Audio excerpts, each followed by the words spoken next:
So I have the JBL Tune 770 noise cancelling headphones, and I'll be showing you how to adjust the balance between the right and left ear cups so that you can have more sound coming from one side than the other. Now for that one, you have to install the JBL app on your phone and connect your headphones.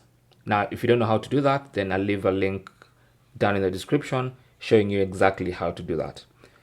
Now, once you set up your headphones with the app on your phone, for instance, this is the app on my iPhone, what you want to do is just scroll.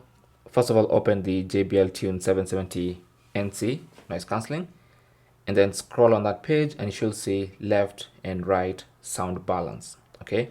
Now, first of all, you can turn that off and you can turn it on at will. Now, when it's on, you can adjust by sliding this like this. Okay. Now that basically means you have more sound on the left ear cup than on the right, and when you push it this way, it means you're pushing more sound to the right ear cup than to the left. Okay, so you can adjust how much of that sound you want to adjust using all this entire scale. If you put it back in the middle, it means the sound is going to be equal on both ear cups. So that is basically how to adjust the left and right sound balance on your JBL Tune 770 noise cancelling headphones. Okay, thank you for watching. Comments and questions down below, and good luck.